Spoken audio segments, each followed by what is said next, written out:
Assalamu alaikum warahmatullah. ¿Qué tal? ¿Todo bien? Alhamdulillah.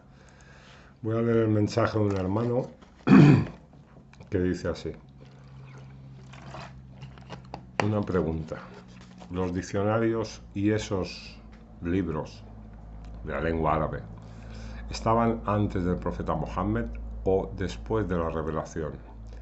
Fue cuando las personas empezaron a hacer los libros de las raíces. ¿Cómo va ese tema? Porque si Dios dice que lo preserva y la revelación es en árabe, tiene que haber indicios de que antes del Corán ya se conocían las raíces de los términos. ¿Habían diccionarios anteriores al Corán? ¿Me puedes detallar bien esto? Es importante, gracias. Sí que es importante, hermano, mucho. Mira, lo que había antes del Corán no queda muy claro. Prácticamente no sabemos nada de lo que había durante y antes de la época de nuestro amado profeta. Lo que está claro es que no eran analfabetos ni ignorantes, como nos quieren hacer ver tanto tradicionalistas como revisionistas islámicos. No tenían nada, ni un pelo de ignorantes ni de analfabetos. Ese discurso de que no había escritura antes del Islam es un absurdo y lo demuestran los documentos que se han conservado.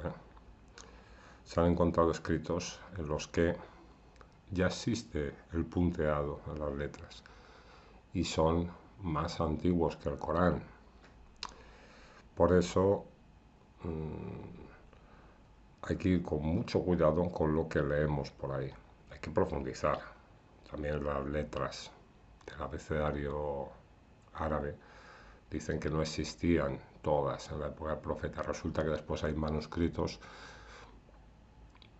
y documentos anteriores al Corán y de la época del Corán en los que vemos esas letras que dicen que no existían aún. Este es un punto en el que los revisionistas insisten mucho y bueno, creo que es conveniente echarle un ojo al vídeo Revisionismo Islámico aquí en el canal y también que después cada uno a quien le interese profundice sobre este asunto porque son mentiras lo que cuentan los revisionistas y los tradicionalistas también en muchos casos. Bueno, hermano, los diccionarios árabes que tenemos hoy día, los que se han conservado, son posteriores al Corán. Pero tú dices, si Allah tenía que preservar el mensaje y la lengua, ¿no tenían aquellos que conocer ya los significados de las raíces, los antiguos, los contemporáneos del profeta? Claro que lo conocían, hermano.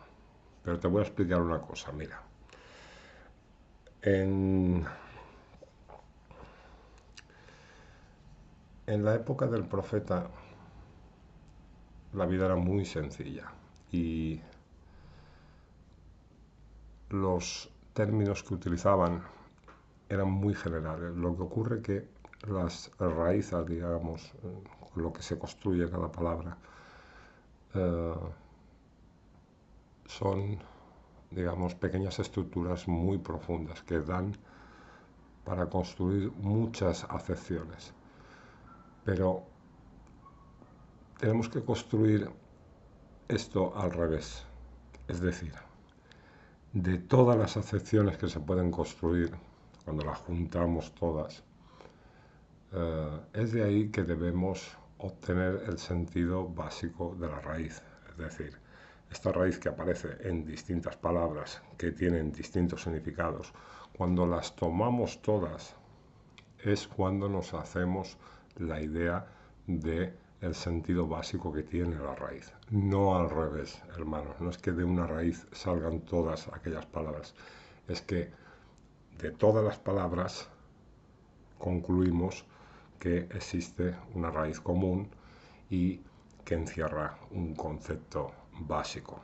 Esa es la manera. Así se han construido los léxicos, no al contrario. Es fijándonos en el uso que se hace de las palabras, que obtenemos después el sentido básico. Cuando tomamos estos léxicos de las raíces, tenemos que ir un poquito con cuidado, porque en estos diccionarios vamos a encontrar términos y expresiones e interpretaciones que tienen que ver con el hadith, tienen que ver con el ajami o la lengua no árabe, tienen que ver con el persa, ¿sí? Y está mezclado en los léxicos.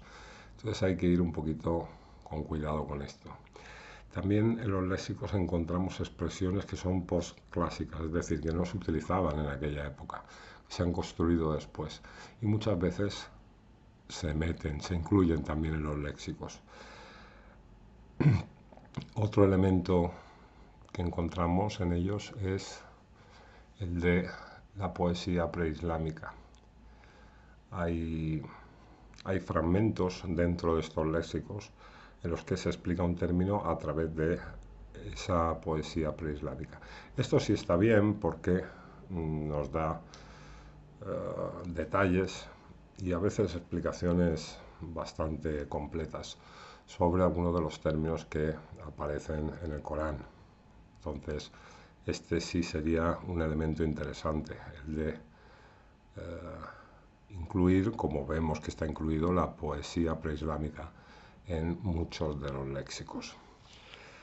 Luego, hermano, tienes que saber que, además de las raíces, las palabras en árabe del Corán tienen significados en sus letras. Es decir, cuando tomas en conjunto todo el texto coránico, todas las raíces que ahí aparecen, y vas analizando todos estos elementos, te das cuenta que cada una de las letras también tiene un significado. Esto pasa en las lenguas semíticas, lo que pasa que podemos afinar más gracias a la revelación del Corán. Tenemos un blindaje con este libro que nos permite entender contextos, ayats y pasajes gracias a las raíces y las letras, y a comprender las raíces y las letras gracias a los contextos, pasajes y ayats. Es un todo el Corán y no puedes separar o deshacer los elementos. Siempre hay que mantener la unidad, ¿verdad? En la unidad tenemos todo. Te voy a poner algunos ejemplos de letras. ¿Cómo influyen estas letras en la comprensión de los pasajes coránicos? Vamos a tomar, por ejemplo, el nombre de Musa y Harún. Todos los conocemos. Cuando coges el sentido básico del término Musa, encuentras en los léxicos pues que tiene que ver con rasurar algo, con una cuchilla que pela, digamos, una superficie. El término Harún, pues no hay mucha información sobre él, pero se relaciona con un fruto de muy buena calidad. Esto en cuanto a las raíces. Bien. El problema es que cuando nos vamos a las letras que forman estas raíces de los nombres, nos encontramos, por ejemplo, en Musa, Mim, Waw, Sin. Mim es lugar, cosa o ser. Waw, sumar o agregar, adjuntar o fijar. Y Sin, pues se relaciona con progreso, soporte o energía que fluye. Harún está formado por Ha, Ra y Nun. Ha significa recuerdo, Ra, precepto, y Nun, el grupo o la unidad. Ahora vamos a las historias de Musa y de Harún. ¿Qué encontramos? ¿Qué se destaca de estos dos personajes en los relatos? Pues que Musa es quien agrega o trae a los hijos de Israel la energía o revelación que les permite escapar, sí o no. Y Harún es quien nos recuerda el precepto de que siempre hay que mantener la unidad del grupo. Si te fijas, ambos nombres coinciden con su función dentro de la historia del Corán. porque Musa es quien hace que salgan los hijos de Israel, quien les trae la revelación y quien los salva. Es quien trae el mensaje, la energía divina para transmitirla y ponerlos en marcha. ¿Y qué destaca de Harún el Corán? Que cuando Musa no está, él mantiene la unidad del grupo. La mantiene hasta tal punto que es capaz de dejar que fabriquen el becerro de oro antes de romper la unidad del grupo. Por eso Musa se llama Musa y Harún se llama Harún. Subhanallah, porque sus nombres coinciden y confirman la historia y el contexto donde aparecen. Otro ejemplo que te pongo, tengo aquí unos cuantos que he seleccionado. El Corán entero está lleno de ellos, pero bueno, estamos tomando algunos. La palabra maca o vaca. Claro, los árabes te dicen que se puede intercambiar la M por la B, ¿no? El mim por el ba, que es algo que funciona así. Pero a mí estas explicaciones, siendo el Corán tan preciso, tan exacto, no me convence, no me bastan a mí, hermano.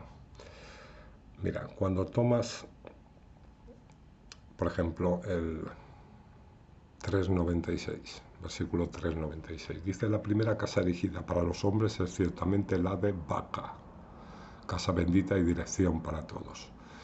Esta raíz de Baca es Ba, que está relacionado con compartir, y Kaf, que tiene que ver con semejanza, otro como yo, o la palma de la mano.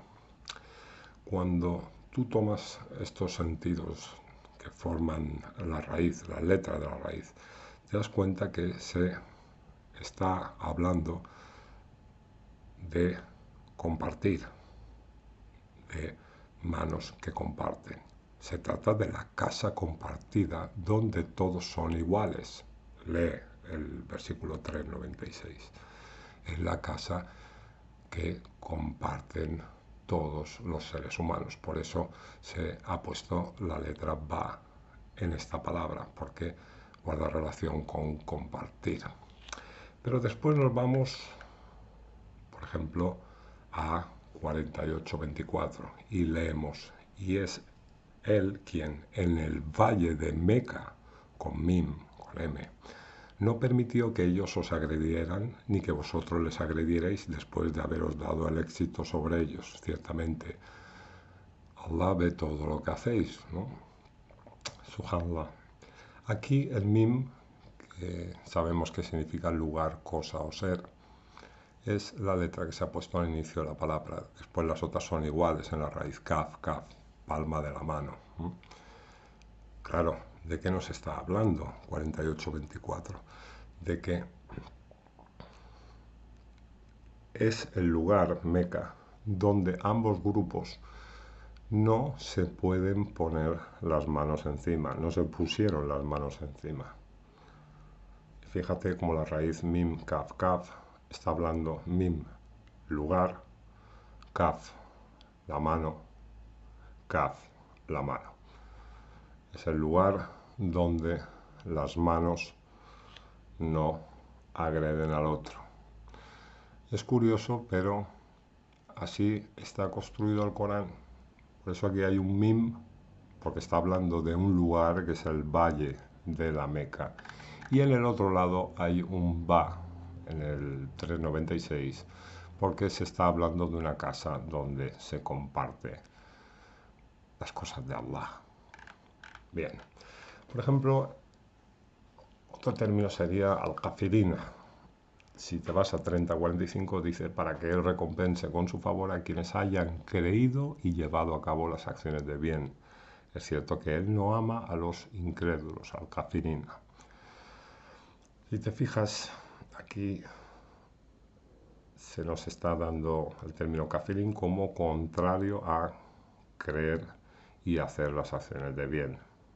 Ya sabemos que el sentido básico de la raíz de kafir es esconder o ocultar algo. Pero fíjate cuando tomas incluso las letras de la palabra, fíjate lo que te encuentras. Alif es manifestarse uno mismo, lam, proveer o proporcionar, kaf, palma de la mano, alif, manifestarse uno mismo, fa, separar, ra, precepto, ya, voluntad o capacidad, y nun, unidad o grupo. Estas son las letras que forman la palabra kafirina, plural.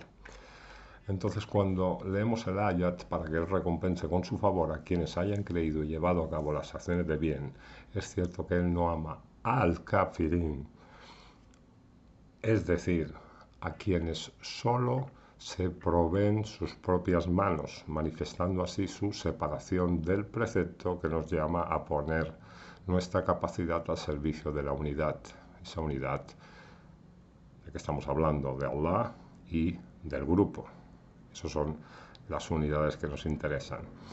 O creencia, lo podemos también describir como la creencia en un solo Dios y las buenas acciones al prójimo. Fíjate, quienes hayan creído y llevado a cabo las acciones de bien. El kafirín es justo lo contrario.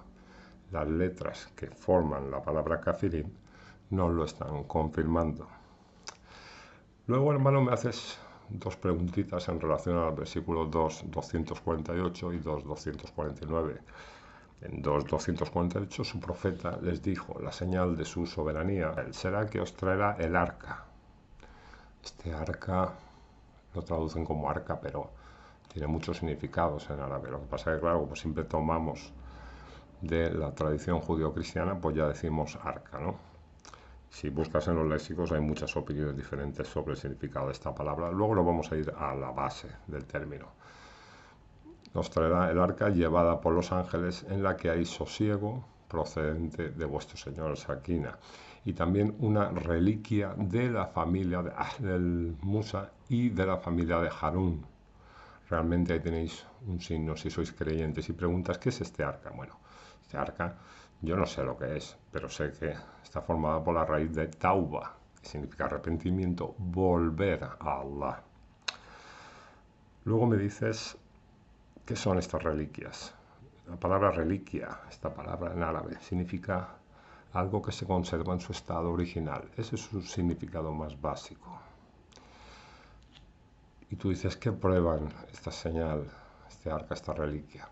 Yo, hermano, entiendo en su sentido básico el versículo que nos está diciendo que Talut ha de hacer que su pueblo recupere la conciencia en Allah, restableciendo para ellos las fuerzas divinas y la paz que procede de Allah, volviendo así al estado original de la gente de Moisés y la gente de Harún, porque dice la gente de Moisés y la gente de Harún en el ayat, es decir, de quienes condujeron a su pueblo y mantuvieron al grupo unido. Recuerda el significado básico de los nombres, ya lo hemos citado antes, Moisés y Harún. Luego dices en 2:249, ¿el literal este río o tiene algún otro sentido? El versículo dice así, y habiendo salido Talut de expedición con el ejército, dijo, Allah va a poneros a prueba con un río. El que beba de su agua no será de los míos, y el que no la pruebe o tome solo un poco con la mano será de los míos. Todos, a excepción de unos pocos, bebieron. Y cuando él y los que con él creían hubieron atravesado el río, dijeron, hoy no podemos hacer nada ante Yalut y sus ejércitos. Y después continúa, bueno, sabemos que al final vencieron. Alhamdulillah, tenían a Daud por allí, inshallah. La palabra Nahar, que es la que se utiliza para río o agua, tiene en árabe el sentido básico de brotar, aquello que brota. Entonces pueden ser muchas cosas que broten. No tiene por qué estar refiriéndose al agua. En otros contextos y en otros usos se utiliza para muchas otras cosas. Está claro que es una abundancia, algo que sale, que brota, y es algo que Talut les está diciendo que o no tomen nada o solo tomen un poco, precisamente con la palma de la mano. Esto tendría que hacernos reflexionar con los sentidos que hemos visto antes, pero bueno, les dicen que eso, que no se inflen a beber agua, que no se inflen de aquello que brota, de aquello que Allah les proporciona. A mí me recuerda un poco a cuando Musa también pide agua a su Señor y ¿qué le dice Allah? Golpea con la vara, pero claro, estas palabras, golpear por la vara y que salieran, brotaran los manantiales de agua, esto es una traducción bastante surrealista. En verdad aquellos términos en árabe están relacionados con el esfuerzo del grupo, ¿no?